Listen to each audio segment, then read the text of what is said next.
talking. You're just sitting there.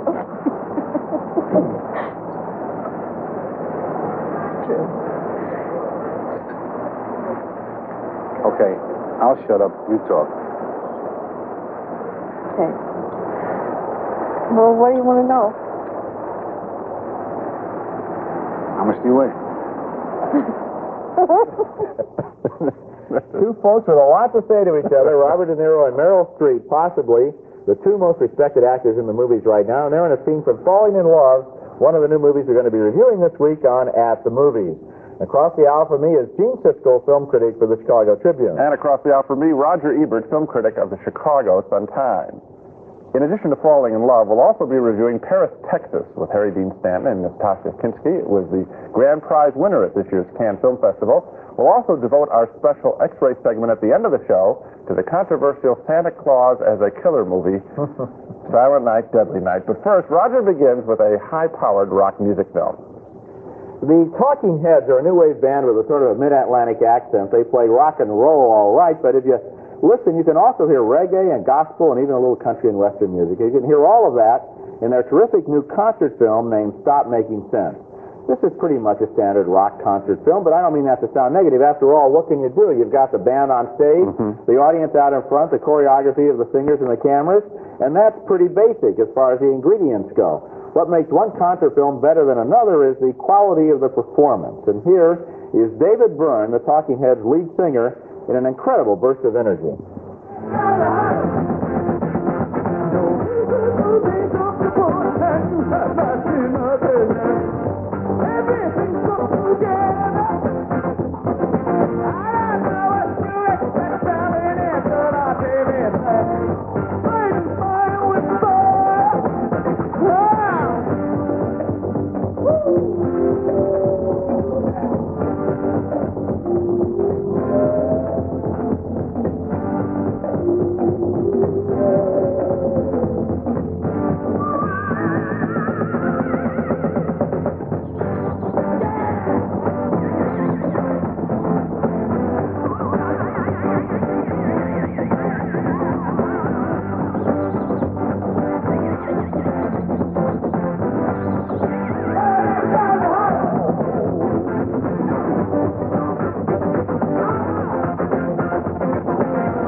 There are times when this looks like an aerobics class. Yeah. I mean, at one point he starts running around the stage. Yeah. Enormous energy, enormous goodwill, a lot of joy in the music and a lot of power in the music. No Makes it into a real good film. I think you can see right there what makes the movie so special. The music is very powerful. It's a driving force.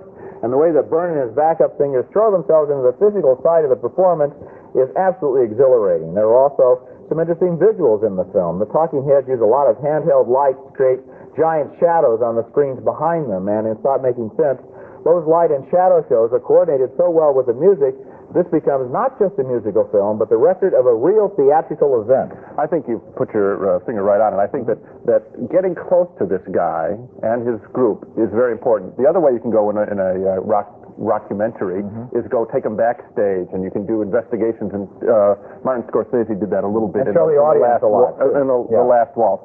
Here is a fabulous performer, and so we're really tight on him an awful lot, or tight on his work. And it's so exhilarating that the film absolutely takes you over. I mean, you get in there, the movie starts, and he doesn't let you stop. He's off stage, I think, for one song there. Yeah, it's fabulous. I don't know how he physically does it. I mean, I want to go see the Talking Heads in concert. Yes. I really do. And I didn't know them very well before. I knew the name. Now, you mentioned Scorsese, who did the band. This movie was by Jonathan Demme, the man who made Melvin and Howard. Right. There's a whole genre of good directors who make rock concert films. Also, Michael Ritchie did the Bette Midler film. Yeah. And you could go on and on. This is one of the best concert films I've seen because the cameras are right there and you get the idea of the physical continuity of the performance, which you wouldn't get with a lot of cutting to the audience and backstage cutaways. I also think that he doesn't have the disdain for the audience that I see in some rock performers. I always get the feeling with a lot of rock performers that they really don't like the audience. Here, guys, the talking heads smile. Yeah, they They enjoy. don't come out and they're not scornful and bored, which is often the stage persona of rock performers. Okay, coming up next at the movies, Robert De Niro and Meryl Streep together again for the first time since The Deer Hunter. Very beautiful. Very married. I am too. The married people have to eat too. Our next film, Falling in Love, represents the casting coup of the year. No, not Sylvester Stallone and Dolly Parton in Rhinestone 2. No, it's Robert De Niro and Meryl Streep, the two best actors of their generation. Meryl Streep and Robert De Niro play tortured souls in their previous films. This time they're playing two normal people, two people with reasonably happy marriages who meet each other accidentally at a bookstore. A spark is ignited, and they meet again at a commuter train. I thought about you today. Oh, yeah, you did? Yeah, I mean about seeing you again. I thought. I mean about seeing you after so many months. Yeah, I know, that was funny. Yeah. I'm married too. Well, most people are. Yeah, I guess so. Is your wife the gardener? Yeah, she is. That's right, yeah. Dobbs Ferry, the next station is Dobbs Ferry. Yeah, this is you. Listen, will you be coming in tomorrow? No. Oh. No. Yeah, I mean, I'm not, this is not, I wasn't trying to, Oh, yeah, I know. I thought maybe we could ride in together. Oh. Dobbs Ferry. Please exit through the rear doors only. Rear doors only out. Yeah, I'm sorry, I didn't mean to,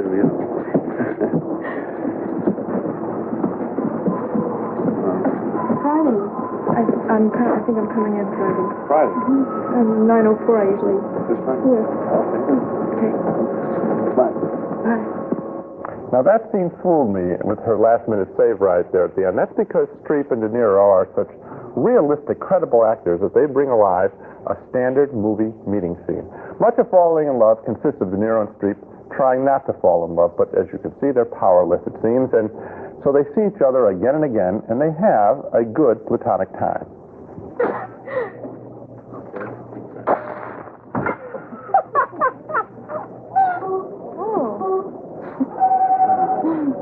I look surprised.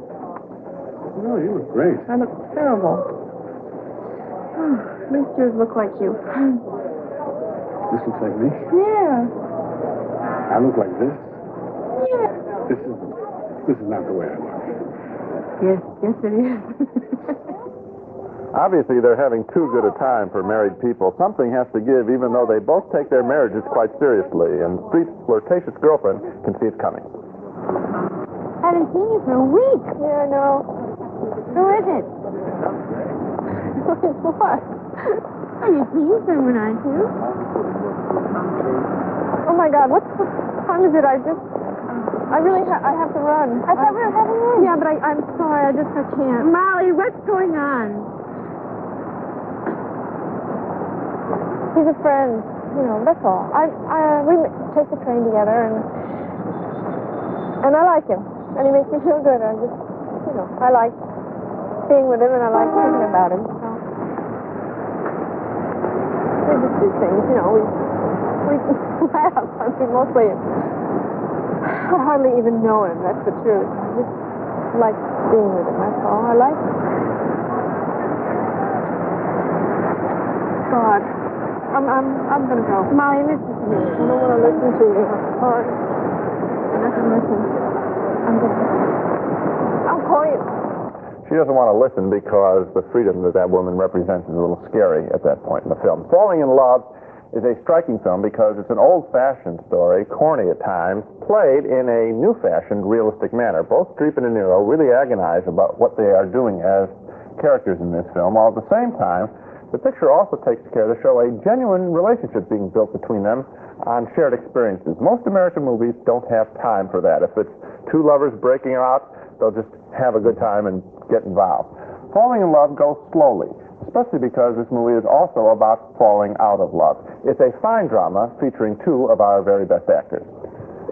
I'm surprised at you, Gene. I agree with you that the performances are good and that the chemistry between Meryl Streep and Robert De Niro is worth seeing in this movie, and that's what makes it work, but that's all that makes it work. The screenplay of this film totally lets the characters down. You say they're building this relationship through shared experiences. Sure. Like what? Putting nickels in and watching the chicken eat corn? No. Or they go to Chinatown, they go to the top of a tall building, they have lunch. They I'll answer your never, question. in this entire movie, have one conversation of substance about anything. Now, early in every Can I answer your relationship- question? Just a sec. In every relationship, there's that moment early in the relationship when people are sharing their minds, Yeah. as well as their wonderful tour of tourist New York. Let me answer your question. Okay. Here's where I think where the relationship is built. Her father is very sick. That's right. Another cliche. He is. Well, if you don't like the movie, then anything is a cliche. Okay. The fact that the people walk on the street is a cliche. Okay. Her father is sick, and he helps her through that, not because he wants to get in bed with her, which you might see it played that way. He does it because he sees something in her that's very good that he wants to be a part of. That I thought is what made this relationship. But the other thing is, a lot of this is unspoken. These are two pretty much let me just finish. These are two pretty slug-along types. These are not real bright characters that they're playing. And as a result, this thing of breaking out into their marriages, it's a little longer it's going to take, breaking out in their marriages is very hard for them, and they're not very verbal about it. So maybe the scene that you want to see, it would occur between Robert De Niro and Meryl Streep, the real Meryl Streep and Robert De Niro, not between these two characters. One of these things about the marriages they're trying to break out of is that, in particular, De Niro's wife seemed to me to bring more to the party than anybody else in the movie. She's very good. She's very good. I'd agree. I was shocked to see a movie with De Niro and Streep in it, in which neither one of them says one memorable or witty thing. Oh, I thought the one... how much do you weigh? Yeah, that's terrific. Again, they're playing people not as smart as they are.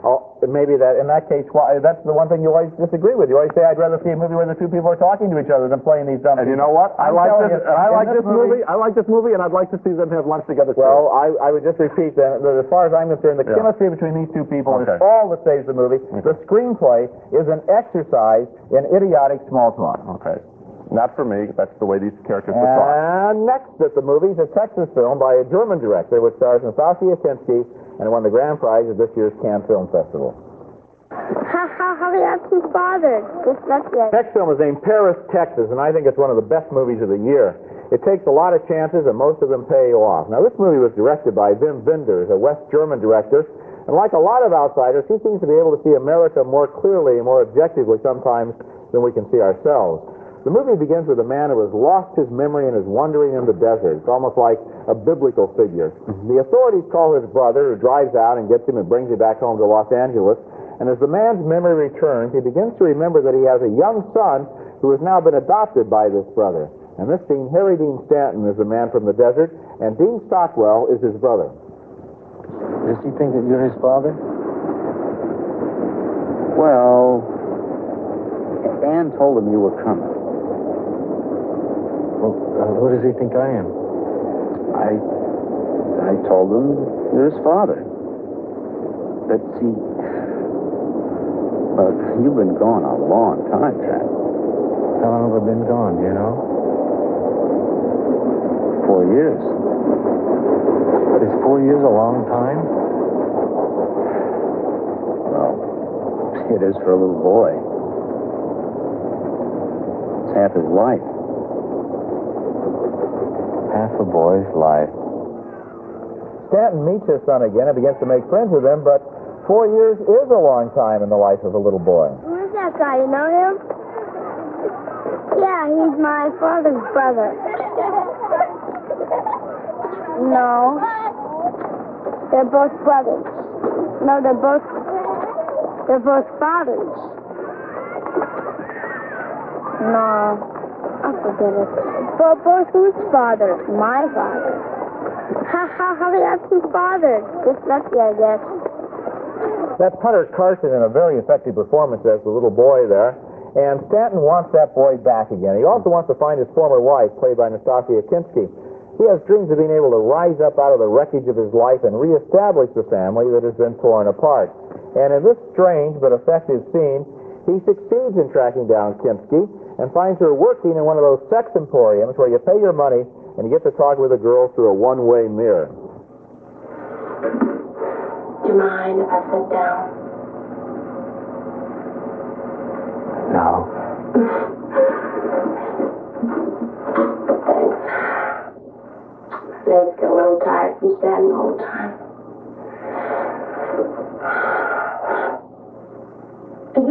visit here? Yes. Well, this whole thing must seem kind of strange to you, huh? You realize that I can't see you, even though you can see me. Well, that takes a little getting used to.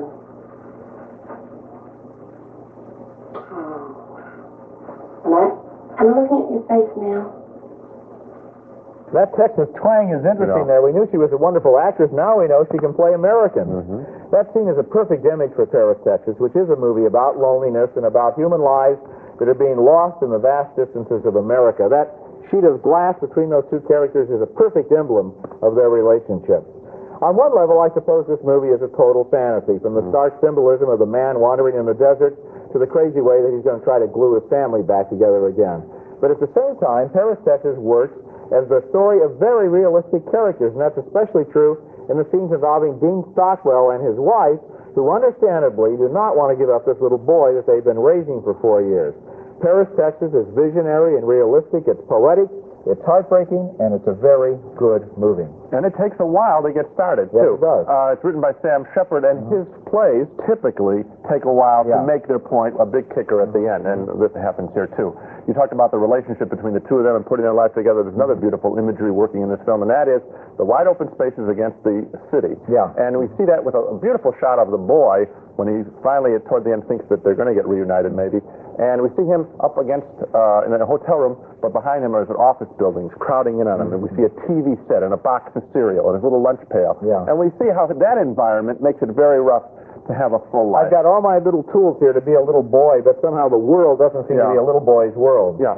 Another thing that I liked a whole lot was Harry Dean Stanton. And a lot of movies would have made the mistake of casting a conventional leading man in that role because it's the most important role in the movie, and then it wouldn't have worked. Any of the memories that we had of that character from other movies of being able to prevail and to be successful and to be even omnipotent would have gone against this character. Stanton, in his movie roles, has often played losers. This is the perfect Harry Dean Stanton role, and it's the best work he's ever done. It's a great performance, maybe Academy Award material. I liked the look of the film. Typically, foreign directors realize the strength of this country comes from the land, and frequently not from the people in the cities. And this film is wise about that. Has made a lot of movies in America, and I think he understands the country pretty well. Coming up next at the movies, a film that dreams about a red Christmas. 'Twas the night before Christmas, when all through the house, not a creature was stirring. All through the house, not a creature was stirring, not even a mouse. Our X-ray subject this week, the controversial Santa Claus killer movie, Silent Night, Deadly Night. Actually, there have been two controversies about Silent Night, Deadly Night. Even before the film was released a couple of weeks ago, its TV ad campaign caused a furor with its brief depiction of an axe-carrying Santa Claus. The distributor of this film, TriStar Pictures, which is co-owned by Columbia Pictures, CBS, and Home Box Office, pulled the commercial out of release after a week of protests by parents led by a Milwaukee group. Of course, commercials like that usually die out after a week anyway, so thanks a lot, fellas. But there's no question in my mind that the showing of Santa with an axe on free TV and commercials is sick and sleazy and mean-spirited. So let's repeat the names of the people who did it. TriStar Pictures, co-owned by Columbia Pictures, CBS, and Home Box Office. Shame on you. Now, as for the film, I've got news for you. It's worse than the TV ads. Telling a typical mad slasher story about a boy who witnesses his father being shot and his mother being stabbed to death by a maniac in a Santa Claus suit. So now the traumatized kid grows up and is asked to work in a toy store as Santa one Christmas, and it freaks him out.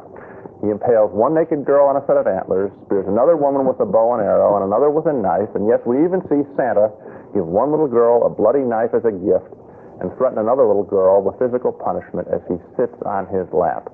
You might think that it would be funny, Roger, or it's played as quite sick in the film.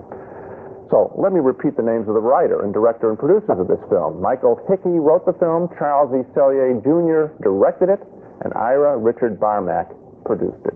You people have nothing to be proud of, even if you made a few bucks off of all the negative publicity. Your profits truly are blood money. And Silent Night, Deadly Night now has the distinction of joining I Spit on Your Grave as one of the two most contemptible films I have seen. And I don't mean to think it's campy. It really is quite awful.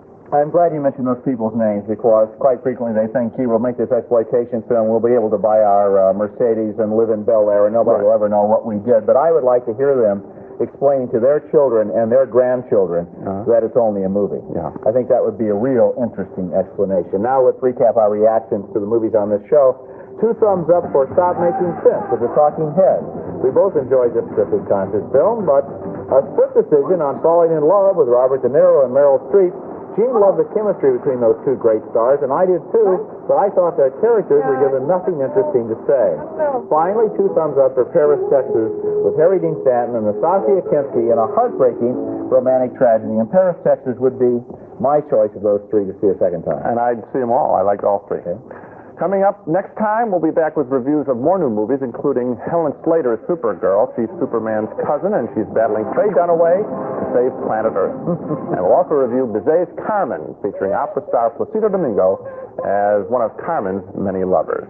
And until then, we'll see you at the movies.